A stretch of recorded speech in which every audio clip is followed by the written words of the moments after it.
Eve Gogdina August Falcha Gadi a Codov Berehov Ismish Quivine on Flanagan. Hello everybody and welcome to the Brehon Academy. I'm Kevin Flanagan.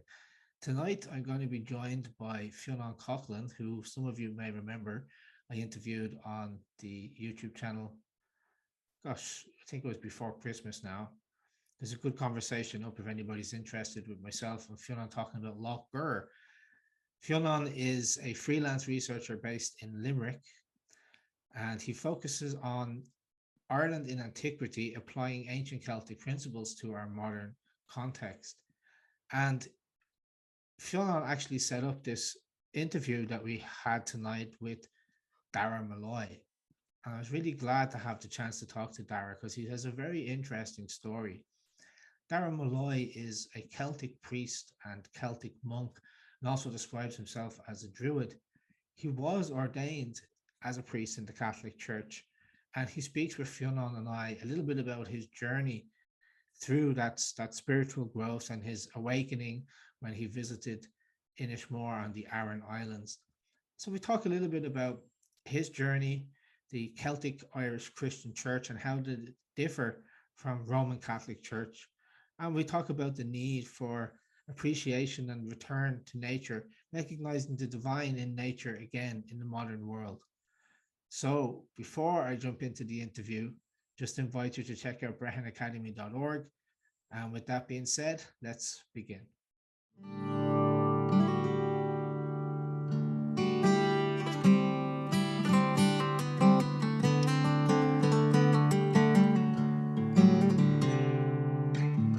Hello, Dara. How are you, Kevin? Good, thanks. How are you? Great, thank you. Nice to see you. I was watching your last YouTube release, not maybe your last, but the one with Fionán about Loch Gur was excellent. Oh, good. I'm glad you liked it. Yeah, I did. Yeah, it was very much on my topic, if you like, you know what I mean. Excellent. Yeah, very tuned into all that stuff. Well, that's what I'm hoping we have a chance to talk to you about tonight. Yeah. So I was familiar of who you were and of what you did, and I'd always heard about this, Celtic priest that was living on Aran Islands. And it always struck me that there must be some story behind that, some epic story behind that. How you started off as in the Catholic Church, and you kind of went your own way, and you're spending your time now in reviving the more Celtic aspects of our Christianity. And I was wondering if you would maybe to start things off just by giving us a little bit of the background of how that came to be. Absolutely. Yeah, it's just part of my journey. I suppose as a kid, I was drawn to what I'd say now, this is looking back, this is sort of revisioning my own history, if you like, in that, when I was growing up, I wanted to be a priest, and that was fairly black and white. I didn't understand at the time exactly even what that meant, other than that I knew priests and my parents held priests in high esteem. And then in my secondary year in secondary school, I was taught by priests, and they're the organization of priests I joined, the Marist Fathers. But I suppose as time went on, I began to think more deeply about what exactly I wanted to do as a priest. And the religious order I was connected with were all mostly teachers, and those who didn't teach were working in parishes. And neither of those works really attracted me. Well, I was very into reforming the education system. So I thought, if I'm going to be a teacher, I'll try and work to reform the education system. So I read all the sort of the radical thinkers about education. And then when I went into school, I tried to start working to actually change it when I became a teacher after I was ordained. And I got very frustrated because the system really gobbles you up as a teacher. I hadn't realized that until I became one, that the system controls you, you don't control the system. And so I eventually got very frustrated. And then I said, well, now if I can't do this, what am I going to do? So I had some choices, and I suppose I had two main choices. One was to go out on my own and try to found a different type of school altogether, which would have been very, very exciting, but very, very challenging for me to do. And I wouldn't have had the support of my religious order to do it either. And the other was to go and look for a whole different way of being priest. So I suppose I was open to either option, and it depended on which door opened first for me. And what opened for me was the Aran Islands. I was out there with a group of young people to camp in 1982. No plans to reconnoitre it as a place to live or anything like that. But when I got there, my eyes were opened because I saw all these. First of all, I saw people speak the Irish language as their first language. And then I saw all these ancient monastic ruins. And I heard some of the stories about the monks who had lived in the islands in the past. And it all sort of, it lit a fire inside me. So I didn't grow up learning about even Fionán Coughlin. None of those stories happened to reach me. It depended on what teacher you had, whether you'd hear stories like that or not. And I missed out on all those stories. So I knew extremely little about our own heritage, apart from the fact that I'd gone to an Irish speaking school as a kid from the age of 6 to the age of 12. So I did have some Irish language. And did something happen to you when you went to the Aran Islands that really awoke? Oh God, yeah. It was a revelation moment. I mean, and I can tell you exactly the moment. I suppose it happened. I was there for 2 weeks, but there was a sort of an exact moment where we were sitting around. I had about 15 kids with me. They were teenagers. They're able to look after themselves a good bit, but I was there, if you like, as the adult. And we were sitting around on the grass in the camping area. We were the only people in the camping area. It was just basically a field with a tap for water. I think there might have been a toilet there as well. There probably was, but that was it. And we were sitting around, and every day we would do this for a period in the day. We'd sit around and we would pray. And because they were a prayer group, I was bringing them as a prayer group. And we were reading the gospel passage, which is designated for each day in the Catholic Church. If you follow the Catholic Church, you can see that every day of the week for the whole year, there's a gospel passage laid out for it, depending on the year. So we were reading that gospel passage, and every day it was a piece from one of the gospels which started, "The kingdom of heaven is like." So this was Jesus talking. And if you, I think it's in Luke's gospel, I can't remember now, but the sort of every paragraph, for about 7 paragraphs in a row, starts with "the kingdom of heaven is like." And it's Jesus trying to explain his vision for the type of society that he wants. But on one of them, while we're sitting around on the grass, in one of them, he says, "The kingdom of heaven is like a treasure that's buried in a field." And a man goes into the field and he finds the treasure. And he says, "Wow." And he heads off and he sells everything he has in order to raise the money. And then he buys the field. So that's the one we were talking about afterwards. We read it first and then we're talking about it. And I'm saying, well, here we are in the field. That's the field bit. And what's the treasure bit? Well, the treasure bit is that we've been here for nearly 2 weeks now. The sun hasn't stopped shining. We've had a most wonderful holiday, and we're having it in a way that's costing us less than what, because we're living in tents, we're lying on the floor, on the ground, we're eating very basic food, we're cooking it ourselves, and there's really no expense to it. It's a very simple way to live. So that was my treasure in the field moment.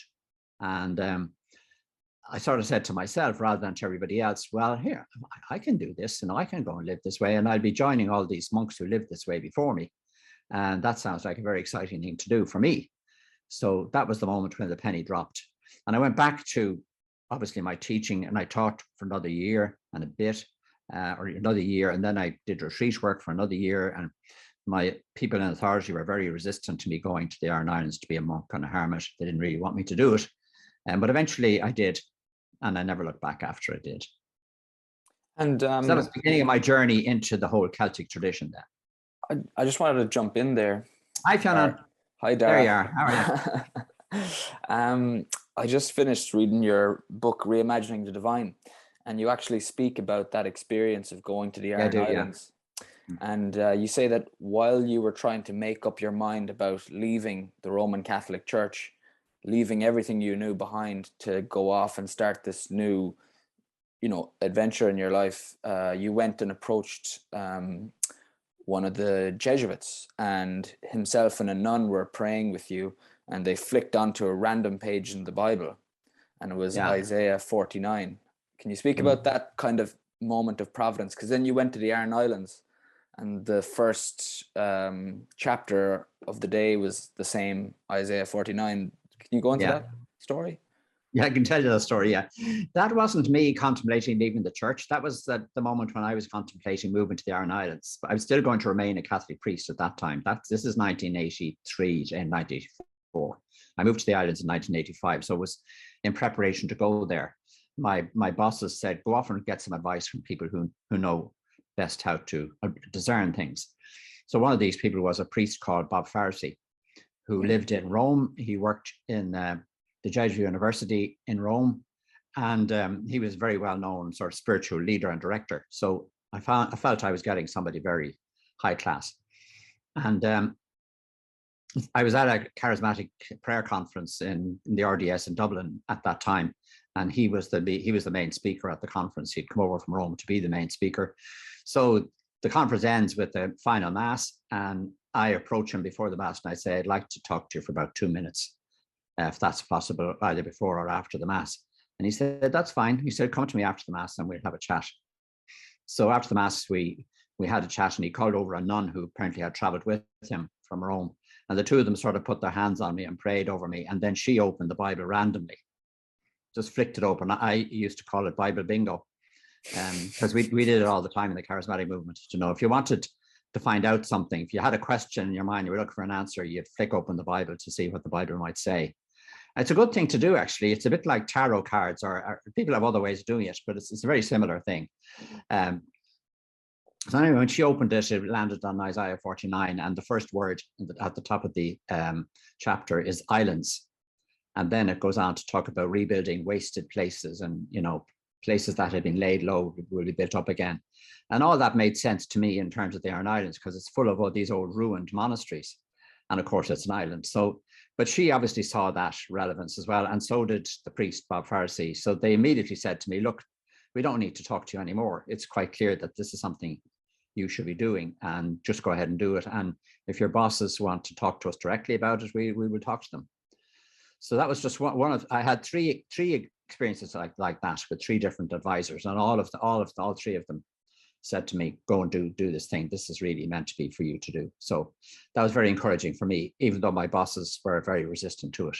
And when you landed on the Aran Islands, you came across the same passage in the Bible somehow. Yeah, that was a bit of a miracle. Yeah, because to go to the Aran Islands in winter, which I was doing in the beginning of January, was when I was freed up to go. So that had to be the time I went. And to get there in winter, there's no passenger ferries.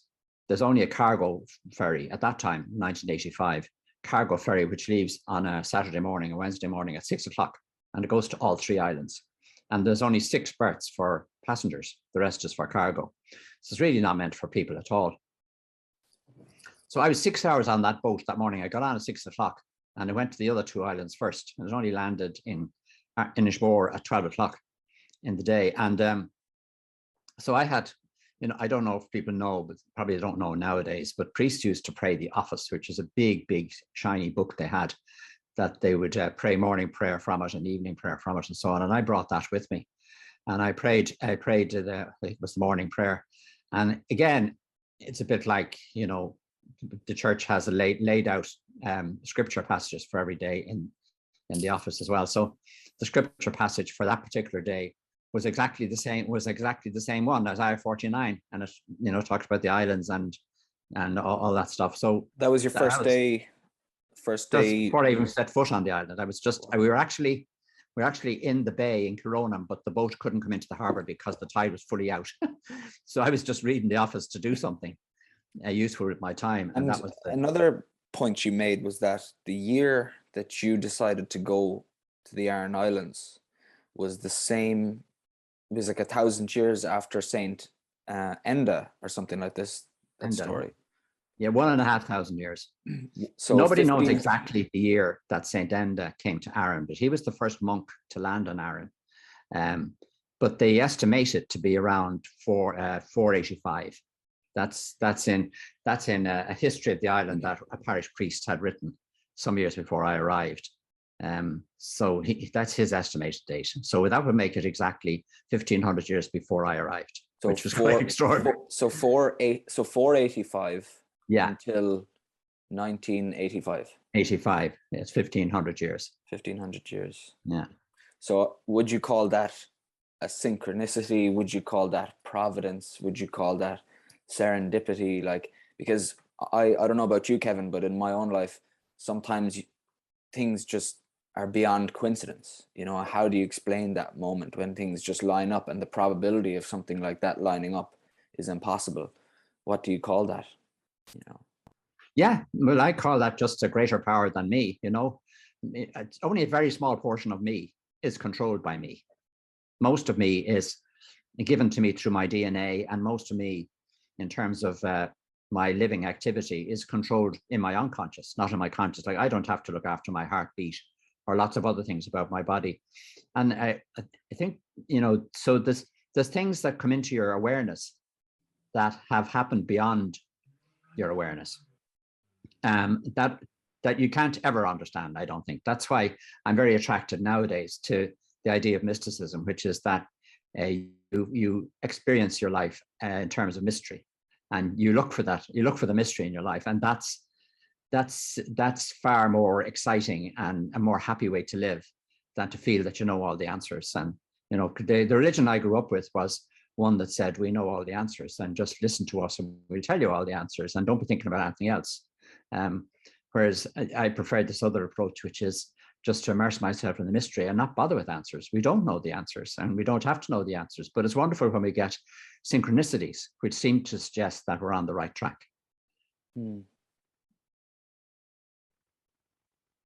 It's fascinating hearing your story, and I think I can echo what Fionán was saying about having the synchronicities and the signs. If you can see them, then you see them, right?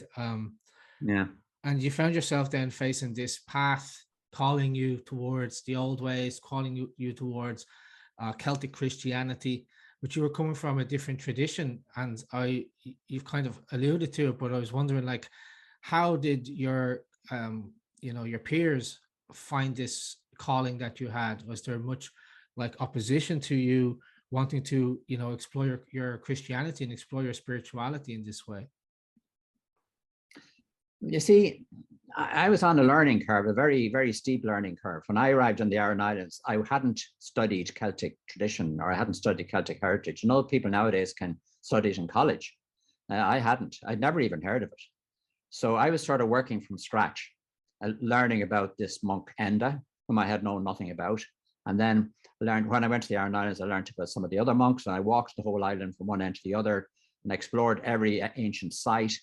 And I would go into Galway and I'd pick books down off the bookshelves in the bookshops, and I would read all about the Aran Islands that I could find there, even though I hadn't the money to buy the books sometimes. I just soaked it up and gradually began to get a grasp of it. And then I was invited to, at this stage, the Catholic Church was, some of the priests and even bishops were excited about what I was doing, and others found it a threat. So you had both sides. But on one occasion, out there a few years at the time, I was invited to give a retreat, which is like a 2 to 3 day workshop, if you like, spiritual workshop, to the youth, the priests who had been appointed youth leaders in each of the dioceses of Ireland. So that's like each of the counties of Ireland almost, you know. So that there were, I don't know, there were about 15 of them at it anyway, and they're all young priests, a bit like myself. And I spoke to them. I'd never met these fellas before, but we'd have felt like a bit comradey because they were all young priests, you know. So, and we went away to a retreat center to do this 3 day weekend. So I started talking to them about the Celtic tradition and what I had discovered. And towards the end of the weekend, I remember one of them saying, how come we've all studied for the priesthood for 8, 9, 10 years? I'd studied for 10 years. Some of them studied for less, but it's very, very long time. And we never heard about this. And they couldn't get their heads around it. And I couldn't get my head around it either. Why was this all avoided? This great spiritual heritage that we have in Ireland, and it wasn't ever talked about in our training. Because for these young priests, it was very exciting, and it was much more appropriate to work with young people than the other one, which people weren't that attracted by. So that's an example. But even at that time, I had the feeling that this Celtic spiritual tradition could be integrated into the Roman Catholic Church, and we could just accommodate it within the church. but that was only like, say, 5 years into my journey on the Aran Islands. I had another 5 years to go as a hermit. I was a hermit for 10 years, living in a little hut. By the 10th year, I had become convinced that the two are not reconcilable. In fact, that they were opposite. You know, the Roman Church was had a global vision for itself of being dominant, of being in control, of being the teacher, of having one set of beliefs and principles and rules for everybody all over the world. And it's like comparing McDonald's to to some local food store that's set up locally. You put it really well in your book, this one, Globalisation of God, which I read last year, really enjoyed it. But you called the term Roman Catholic an oxymoron. Could you go into that? Why is the term Roman Catholic, why is that an oxymoron? Well, I suppose Roman means a particular place in the world, whereas Catholic means universal. In Greek, it's like katholikos means universal in Greek, isn't it? It's a Greek word. Yeah. So with this idea that the Roman version of Christianity could now become the version that everybody would follow all over the world. So it's like, I mean, it's what global corporations do. If you take McDonald's, that's the one I obviously use, but you can pick lots of them. They pick some product that maybe is something that somebody uses somewhere, and it's sort of an indigenous food in a local culture, and they globalize it, and it becomes a food that everybody eats everywhere. So that's the model of Roman Catholicism. You know, and they had when I joined the seminary, they had even the Latin language as the common language that we'd all speak all throughout the world. You know, and every priest did at that time because they were trained in it. So it's this idea that, you know, it sort of universal vision. Whereas my vision now is that we need to encourage the diversity that's in the world. So it's not that the whole world should become Celtic. It's that every part of the world should develop its own culture within its own, I'd call it bioregion, and in order to create diversity rather than to create uniformity.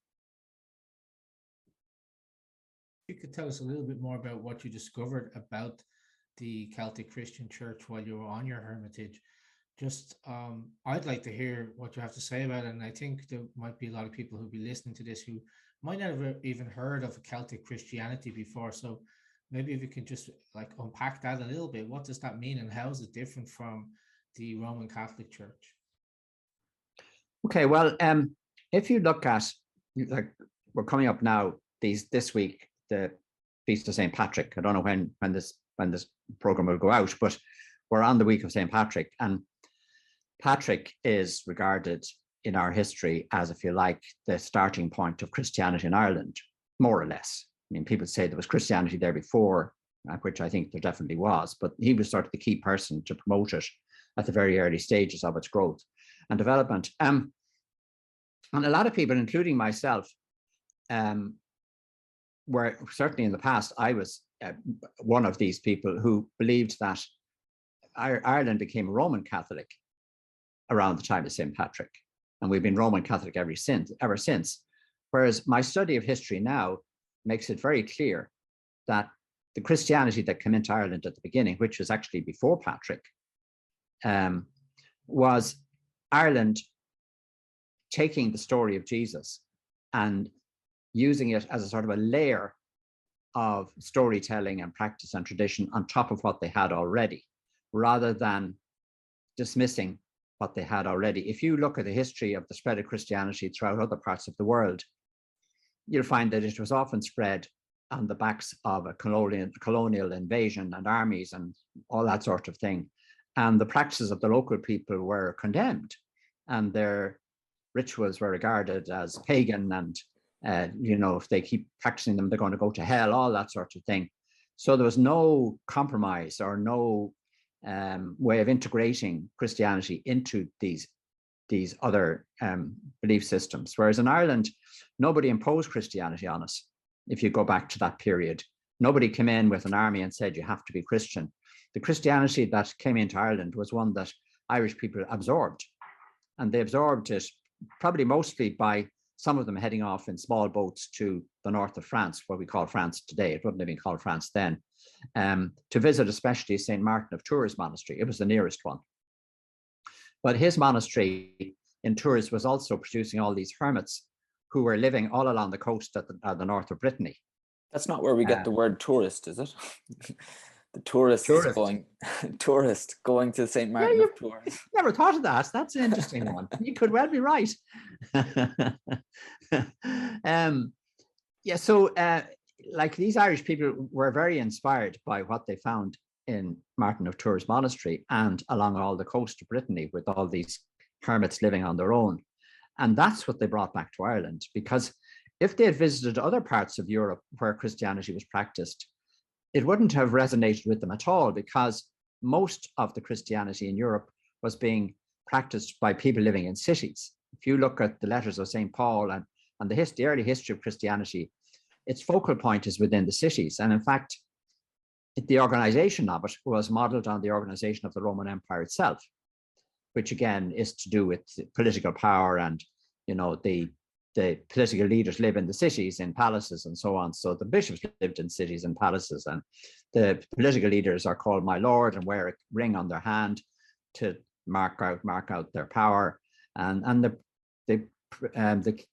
as they call them, the princes of the church, the bishops, did the same as well. So they were sort of practicing a very different type of Christianity than was attractive to the Irish. The Irish didn't have any cities, so there's no point in bringing back that type of Christianity to Ireland. We hadn't one city at the time. Well, that's a very interesting point there, because the word Celtic itself is Greek, and it's Keltoi, Keltoi, which actually means barbarian or rural dweller. And because the Greeks and the Romans, they had cities, like the first cities that were, well, not the very first cities, but the Greeks and the Romans developed cities. And even the word city and citizen, and even the word civilized, comes from the Roman word civitas, and civitas means city. So to be civilized, what it means is to be a city dweller. So they're just saying you can only be civilized if you're a city dweller, and if you're a rural dweller, then you're just a Celt, you're just a barbarian. So I think that's a really interesting point, because there is this different perspective that I see in Ireland between the people who live here in Limerick City and then the people who live in Limerick County in the rural areas. There is this weird divide, and it's kind of reflected in, I guess, the Celtic Christian, and then the Roman Catholic is more of a kind of urban, worldview, perhaps. And I think the word pagan simply means a country dweller. Am I right? I think so. Yeah. That's the other side of it. Yeah. Fionán, you just reminded me the motto of Dublin City. It's written in Latin. I can't remember exactly the Latin, but when you translate it, it means the obedient citizen brings the happiness of the city. It's the motto for Dublin City to this day. Yeah. I've also heard this idea of connected to the word like foreign, so to be outside the reign of, outside the rule. Oh yeah. And the forest. So the men of the forest, they were like foreigners, right? And somehow it's building on that idea that you were mentioning there, Fionán, how there was the law of the city, and then there was the law of the forest as well, which was the nature-based law for the people who didn't live in walled towns, but lived out in the rural areas. So that's where you kind of get a branch then from the Celtic Church into the Brehon principles, the principles of Brehon Law that were in Ireland for hundreds of years as well. And it's very interesting, like, because Dara, in your work, you're not just taking a historical perspective, you're taking the historical lessons and you're applying it to the modern context. And it's like, how can we learn from the past? How can we apply, Celtic principles to the kind of modern context? And that's kind of where I'd resonate with your work, is applying. Yeah, I love to have people whom I'm in touch with who are academics. And I think you mentioned in your Lochgar talk about Father Sean O'Dynn from Glenstall. And he's somebody I knew quite well. And he was a tremendous resource for me in my work. And there were plenty of others like that who were academic in their background. But I'm not strictly academic. You know, I haven't spent all my life studying books and going back into academia. My focus in life is to find inspirations in our own heritage. That's my focus now, that we can use today and apply today. So, for example, today I performed a wedding ceremony for a couple in Dublin, and probably 150 guests at it. And the ceremony took about 3/4 of an hour, and it was full of Celtic blessings for the couple, including a hand fasting ritual, but other rituals, the blessing of the man and woman with an oak tree and with some water from a holy well to represent the masculine and the feminine, the blessing of the 4 elements, earth, air, fire, and water, to bless 4 different aspects of their future married life together, the blessing of oil for the health of their marriage, and the blessing of protection for the protection of their marriage. So all of these things come from the Celtic heritage. And it's amazing then to talk to people after the wedding ceremony, which I'm very accustomed to now. I hang around afterwards, obviously, and people come up to me and they've never experienced anything like that before. And particularly, they've never experienced somebody use our heritage in a way that's relevant for today. And in a way, their eyes are opened. Like lots of people came to me today after the ceremony, and that's more or less what they said in their own words. You know, that yesterday I did a wedding for an American couple from Nashville, and they had brought about 50 guests with them from the States. And their parents in particular came up to me afterwards just to say, in fact, you know, what one of them said, the father of the bride said to me was that he so obviously he's in his mid-60s probably, he had never experienced a ceremony so meaningful, a wedding ceremony so meaningful in all his life. So this stuff really resonates with people, not just Irish people, but anybody with an Irish connection at all. It resonates deeply with them, and maybe even it would resonate with people who aren't Irish in any way, because you know the earth and the air and the fire and the water, they belong to all of us, all over the earth. So if we use them as symbols, we can call in blessings through them, which is what I do. Absolutely. And it's that idea that it's accessible to all of us. It's not like this kind of corporatized church whereby the sacraments are only available through the minister and access to the divine is only available through a figure of authority, and this whole, you know, selling of indulgences back in the day. And it's this business model that they kind of created around spirituality. And yeah, we see it at work today in all aspects of society, whether it's, you know, healthcare. You know, they're trying to commodify people's health. And, you know, it's built upon all of these business models that multinational corporations use today are almost inspired by the Roman church. And it's this Celtic Christian church that is not just relevant to spirituality, but relevant to community, relevant to the Brehon laws, as Kevin you know, goes through, and so many. It's relevant in just every aspect of life. I think relevant to climate change. That's a big one. That's a big one. The big one, yeah. I think I have it here, an excerpt from your book actually that goes into that. It talks about returning. Where is it? Putting the sacred back into nature. So this is from Reimagining the Divine, which is your latest book, Dara. Yeah. But I just might read this little excerpt. Yeah, if that's sure. Okay. Sure.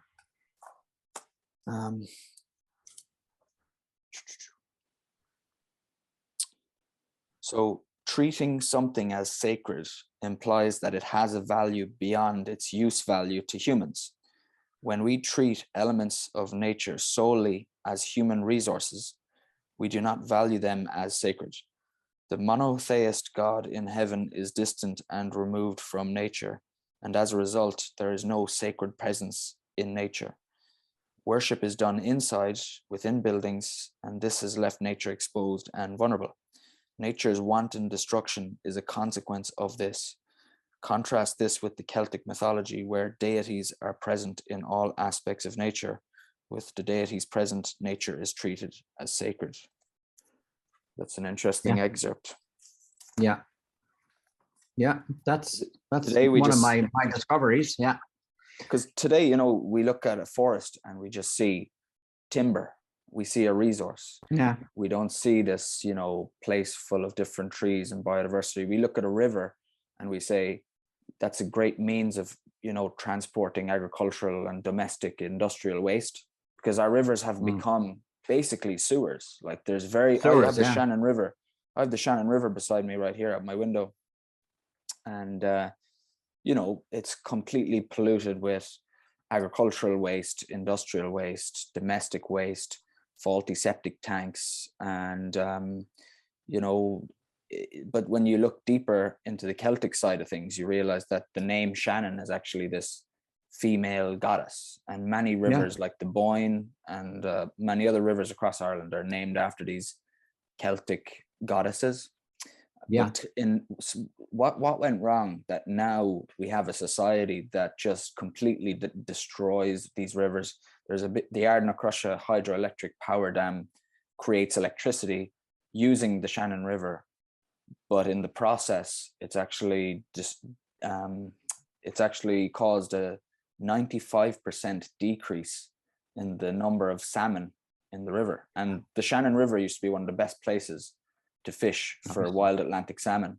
And now through pollution and through this hydroelectric dam, they've destroyed this river. So how do we put the sacred back into nature? And how do we, you know, prevent further damage to our rivers, our land, our biodiversity? Well, one of my great teachers has been Ivan Illich, who, a bit like myself, was a Catholic priest. Older than me now. He'd probably be in his 90s if he was still alive now. So he's about 20 years older than me. But he was sort of a child prodigy. You know, he ended up with 3 doctorates. He became one of the youngest, after he was ordained a Catholic priest, he became one of the youngest monsignors to be appointed in the Catholic Church. He was 29 years of age in New York when he was appointed a Monsignor. So an extraordinary person. And he started then, he was invited to be an advisor to the Vatican Council. So this would have been in the 60s. And he walked out in the middle of that because the Vatican, the people who are writing these texts wouldn't agree to condemn nuclear weapons outright. And he said, you're condemning contraception. You have no problem condemning that, but you won't condemn nuclear weapons. Like, what's going on? This is ridiculous. So he wouldn't be an advisor anymore. He walked out. And then he subsequently got investigated by the church. And rather than have them excommunicate him, which they might end up having done, he just walked into them one day and said, I'm resigning. So he's a bit like me in that sense. He had a similar path to me, but he was ahead of me. And so I had the great fortune, just through, again, providence and destiny, of getting to meet him and to know him and to becoming a friend. I got to his funeral in Bremen when he died, and just I had this very blessed period in my life where I was very connected with him, and he taught me so much. And one of his key teachings is that the modern world as we know it, the Western world, is shaped by the Christianity that came out of Rome from the 4th century onwards. So he gives the classic example of the story of the Good Samaritan, which I mentioned in that recent book that I've written, where a man is lying, having been beaten up and robbed on the road, and everybody who's a church person and other people all pass him and don't bother looking after him because they're busy or they're going to a meeting or whatever it is. And this Samaritan comes along and looks after him. And the Samaritan is one of these people in Jewish society who would have been pushed aside. You weren't supposed to talk to them. You were supposed to ignore them. They were heretics within the Jewish culture. So you had nothing to do with them. And yet he's the person who comes and helps the man. And Jesus, in telling this story, says, you know, if you want to love your neighbor, which is one of his key teachings, then imitate the Samaritan, not the Jews. And of course, that would have been a very controversial thing for Jesus to teach at the time, a very shocking thing. And but what what is clearly the message in that is that you treat everybody as your brother or your sister, and you don't make distinctions as to whether they're Catholic or Protestant or anything else, or they're black-skinned or white-skinned. So it's a very inclusive type of spirituality that Jesus was teaching. But when the Catholic Church got hold of that teaching, they turned it into a way of establishing institutions. So they began with hostels, then hospitals, then all sorts of organizations to look after people who needed help. And that's the shape that our society has taken. We've become, as you said, institutionalized in all sorts of ways, through our healthcare system, through our schooling system, and in so many other ways. And that's what Fionán Coughlin spent most of his life writing about. It's like he needed to show us how the bubble of this perception could be burst. First of all, that we need to understand that the society we live in today is the result of people's ideas, and not nature, and that these ideas were mostly shaped by Christian teaching, and especially by the Roman Church, and that has led to us, as you read from my book, to us thinking that the sacred does not exist in nature. The sacred is up in heaven, and nature is there for our use. So we can do as we like with the forest and with the river, and that's totally fine by the God we believe in.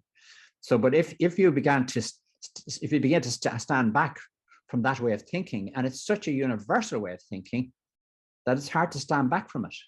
Like, I'm just reminded these days with the Ukraine war and people talking about the Russian people and how they're totally convinced by the propaganda coming out of the Kremlin, and they won't believe even their own offspring who are living in Ukraine that Ukraine is being attacked by Russia, because that story isn't told on television. Like, we have this capability as humans of thinking that a certain set of beliefs are, if you like, incontrovertible.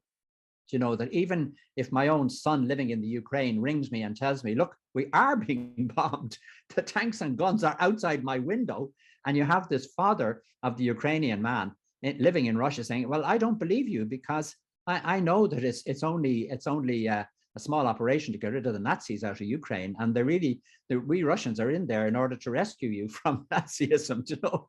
And so, you know, that's where I'm at. I've had so many of my certainties. It's the last chapter in my book is called Questioning Our Certainties. And I, you know, for this part of my life, since the time I met Illich, I have been allowing my certainties to be burst again and again. And that has what's led me really out of the Catholic Church and gave me the freedom to leave the Catholic Church, because I never thought there was anything outside the Catholic Church for the first half of my life. I didn't think anything existed outside that was worth the slightest attention. So that's the bubble I was living in too for a long time. So I know what it's like to be totally convinced that you're right, and that the narrative you've been given since the day you were born is the truth and the only truth. So it's a very liberating feeling for me at this stage of my life to be still alive and to have burst all those bubbles. And you quote Carl Jung in your book, and it's a really interesting quote, and I might just read that out, because you say about understanding society today, and how do we stand outside of this world where there's so much conflicting information and there's so much noise. And I think it's going back in time to history and looking at our modern society today through that lens. So this quote says, it is only possible to come to a right understanding and appreciation of a contemporary psychological problem when we can reach a point outside of our own time from which to observe it. And that's Carl Jung. Could you explain that quote?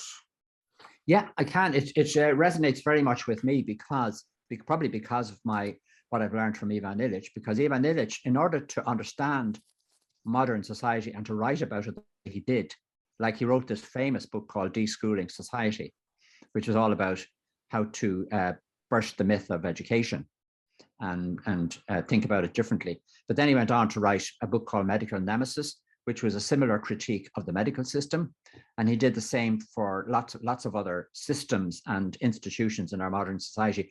But the only way he could do that was to position himself outside of modern society. So he positioned himself in his thinking from the 12th century. That was his platform. And he read lots of people who were writing in the 12th century, and that's where he would try and position himself. I found that I could do that by positioning myself with the Celtic monks who were in Ireland from the 5th century, 4th, 5th century through to the 12th century. And from there, I could look at what was going on in the modern world from a different perspective. And that's what Jung is more or less saying, that you have to get outside the bubble itself in order to see the bubble. And do you think that, you know, the conflict today in Russia and Ukraine, is that in any way influenced by religion at all? Do you reckon? Because, you know, there was lots of religious wars in the past and how it's shaped our society today. Or is it just this overarching kind of patriarchal, masculine psychology whereby it's war and this linear thought form and geopolitics? Where does this kind of societal, you know, conflict arise from in your view? You know, with you know, what's happening in Ukraine and Russia and this war as an example, is that relevant? I think it is very relevant, because what you're seeing, if you boil it down to the skeleton of what's going on, you have on the one side, you have a system that is built on centralized power.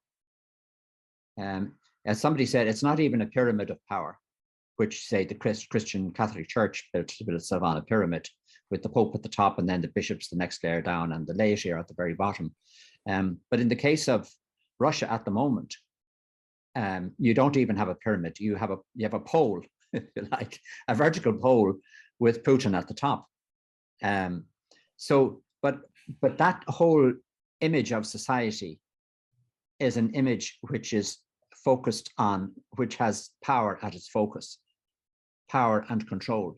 And that was an image that applied equally to the church, the Catholic Church in particular, but to the Christian church in general, and perhaps to other spiritualities also to some extent, like Islam would have a huge political element to it as well. Not so much Buddhism, I don't think. But so that's on the one hand, you have this image that this is the way society needs to be run. You need to have somebody strong at the top, and everybody else should be under the control of that person. And that's the only way you can have any sort of order in society. And I think Putin really believes this, that the only way to hold Russia together is for somebody to be very strong at the heart of it and to keep a tight control on the people and on their behavior and on their beliefs and everything else. So I think he genuinely believes that. And is Russia like Roman Catholic, or is it Orthodox, or what type of? I know they're Christian in Russia, but what type of? It's Russian Orthodox. It is Christian. It's Russian Orthodox. Does it have its own pope? Yes. Yeah, and they're siding at the moment with Putin. So it doesn't say much for their independence. And so that's on the one side. And then Ukraine is very much on the side of, if you like, of the Jesus vision for society, which is that everybody's equal and that you try to create a structure where, as Jesus used to say, where you bring down the rich and powerful and you bring up the poor and lowly and you level them all out. You create a society that's level, where everybody has an equal status to everybody else. That's a totally different vision for society. And that's really what the Ukraine people are fighting for. And it's what the West, despite our own hypocrisy, if you like, over and over again, and we have very impure versions of this vision. But nonetheless, if you boil it down, this is the vision. It's the vision for an equal society where everybody has a role to play, everybody has a vote, everybody can have as much of an opportunity as everybody else. That's what the Ukrainians are fighting for. So if you like, it's come to a head. Maybe it'll come to a head and again, I don't know, but it's come to a head now, very much so in the world. Kevin, do you want to jump in there, Kevin? We lost him. Oh, there he is. Mute. No, I'm here. I was just listening to what Dara was saying there. Yeah, I was just trying to think like how it ties back to the Christian church, and I thought of a question there. I didn't want to interrupt you, but when I think of the Celtic Irish Christian Church, I wonder to myself, would it be closer in form to, say, the early Greek Orthodox or the early Eastern Orthodox? I do know that there was a time in the history when the church was celebrating Easter at a different time of the year, for example, and that was a controversy. I think it led up to the Synod of Whitby, where there Yeah. was this very noticeable clash between, let's call it the Gaelic Christian Church, mostly coming from Iona, Ireland, and St. Columba and his school, and then what was not as dominant as it came to be, but at the time was emerging as a dominant center for Christianity as the Roman Catholic Church. And I always found that very interesting part of our history, because I too, when I was growing up, just always assumed that St. Patrick brought Roman Catholic Church to Ireland, and it was always had the rituals, and what I saw was what was always there. But then when I started to research it and research the early Christian monks and saints, you do get this very different flavor of Christianity. And apart from the time of the year that they were celebrating, which was quite significant considering it was Easter, right? It's one of the most important holidays. But there were other factors as well about how the Irish were doing their Christian worship and how it differed from the Roman Church. And I wonder if you know anything about that, if you can speak to that part of our history. Absolutely. I mean, I suppose the Synod of Whitby, which was in the 7th century, so it's like Celtic Christianity is around for 200 or 300 years earlier than that, and it only got to this point of controversy, which Whitby represented, because the Roman Church felt threatened by the Celtic Christianity, and it first felt that threat with Pelagius. And I think you mentioned Pelagius in the Lochgar podcast that you had. So Pelagius was this Celtic monk who went to Rome to confront how Christianity was developing. It was beginning to model itself on the Roman Empire and imagining itself becoming a spiritual empire. And Pelagius wanted none of it, because he was saying this totally contradicts the vision that Jesus had for society, which was that we'd all be equal. You're going to build a big pyramid of an empire and a big pyramid of power. So he totally confronted it. And he brought with him, as I think you said in that podcast, he brought with them a totally different perspective where, for example, women were equal to men and women should be able to read and write the way men were, and so on. So that was the beginning of it. And he Pelagius caused huge, I mean, he was only one person, but he caused huge controversy in the Christian church at that time. If you read the history of it, he caused councils to be called in Rome, in North Africa, in Jerusalem, in Antioch. Like there's at least 4 or 5, maybe more councils that had to be called to deal with this controversy, which he was stirring, and to decide whether he was right or whether Jerome and Augustine were right. And it went forward and back. Some councils sided with Pelagius. So there was a real threat there that we'd end up Pelagian rather than Jeromean and Augustinian. But in the end of the day, if you read the history of it, the emperor intervened and said, there's too much arguing and fighting going on in the streets around this controversy. We're going to bang heads together and sort it all out. And that led to Pelagius being condemned. But of course, Pelagius only represented the whole Celtic community of people living on the western fringes of Europe. And the Roman Church, as it then developed, began to see that they'd have to still deal with that. Even though they'd dealt with Pelagius, they still had a whole bunch of people out there on the fringes of the Roman Empire who had a totally different view of Christianity. And if they didn't deal with it, it could swamp them, which it nearly did, because the Celtic monks started to emigrate from Ireland and other places and travel all through Europe and became hugely successful in their work. With the result that we even have cities in Europe called after them. St. Gallen in Switzerland called after St. Gall, and streets called after them, and places remembered by them, and their names sort of celebrated even to this day in lots of different parts of Europe. It's quite extraordinary, the influence and the effect they had. So that in itself is a huge challenge to the Roman version of church. And so there's a lot more irritating the Catholic Church than just whether the date of Easter was the correct one or whether the monks were wearing the right tonsure. There's an awful lot more involved in that. Yeah, and I think like that's an interesting contrast between the Roman civilization and the Celtic civilization, which under Julius Caesar came into conflict. But it's not to say that one is right and one is wrong. You know, Rome, you know, made a lot of amazing inventions that we still use today, and they brought civilization of the world a long way forward. And I'm not here to say, you know, as an Irishman, oh yeah, our early Irish Celtic Christian church was right and Rome is all wrong. You know, we often have this black and white dualistic view in life that that's the bad guy and that's the good guy.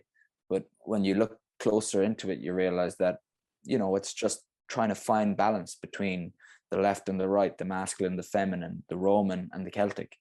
And some kind of, I don't know, angle I wanted to take on it is this idea that, you know, Rome was founded by Romulus. So you had Remus and Romulus. So that's where Rome gets its name, Romulus.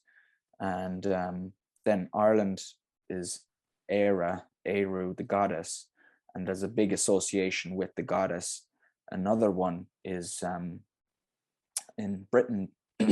Something I mentioned to Kevin the last day was actually when the Romans arrived in Britain, the most powerful tribe there was the Brigantian tribe, the Brigantes. They had the largest territory and they had the most powerful army. So the Romans knew that if they wanted to conquer Britain, they would have to conquer that particular tribe. So they approached the tribe, and the leader of the tribe was a woman, which was strange to the Romans. And her name was Cartimandua. And through diplomacy, she ceded to the Romans. And in return, the Romans decided that they would name that province after her tribe. So Brigantia became Britannia. The most fascinating thing about that story is that the Brigantian tribe worshipped a Celtic war goddess, and that Celtic war goddess was named Bridget. So when we look at Britain today, Great Britain with Great Britannia and the Union Jack and the goddess with the trident, that's Saint Bridget. You know, that's Saint Bridget. And you know, there's this contrast between this Celtic nature-based philosophy that is inherently connected with the female deity, the goddess, and then you have this Roman ideology of the city, of the man, of masculinity, of the legions, of the armies, of technology. So for me, that's what I see, because the way we treat our environment today is the same way that we've been treating women for the last 2,000 odd years. You know, so I feel like it's intrinsically linked to, you know, our treatment of women, and the role of women is so important. Like, we've ignored 50% of the population for the last 2,000 years. Do you know what I mean? Yeah. You know, like, no wonder there's an imbalance in society. No wonder there's wars. No wonder there's climate disasters, biodiversity decline happening, is because there's this complete one-sided nature, not just to say men and women, but to say left brain, right brain, because within us all is left brain, right brain as well. Within us all is this polarity between the feminine and masculine. It's not necessarily a gender thing. Totally. Would you speak on that a bit? I can't, because it's coming up to 8 o'clock. It's coming up to 8 o'clock, and I have another call coming in at 8. I'm talking to a couple who are planning to get married next month, and I'd arranged this with them for 8 o'clock. So can we talk again? Because there's a lot more to talk about there, isn't there? Just last word before you go, where can people find more about your work if they want to? Oh, my website gives you everything. It's daramolloy.com. daramolloy.com. Yeah, excellent. And there's links within that website to my books, but also there's links to that in my website to our organization called Aisling Oren, and to the Aisling magazine, which we used to produce. And lots of the copies of that magazine are on that website, and other things. So yeah. And I've got your books here as well, Reimagining the Divine, which I just finished reading. I really enjoyed it. And then Globalisation of God. Would you advise people to read it in any order, or does it matter? No, they're both quite different. Yeah. No, they're two different topics. So, and where can people pick up a copy again? They can get it from my website, daramolloy.com, or they can get it anywhere really online. You know, all the different platforms, they all have it, Amazon and so on. And if they're in Limerick, by the way, I actually have these for sale in my shop here in Limerick City. Good for you. Good for you. And, That's great. So yeah, and they're in shops on the Aran Islands as well. That's great. Well, Dara Molloy, thanks so much for your time. It's been a gem listening to what you had to share with us, and hopefully we'll be able to pick it up again another time. Yeah, I look forward to that. Thanks very much, Kevin, and good luck with your podcast. I really support you and what you're doing. I think it's fantastic. Thanks very much.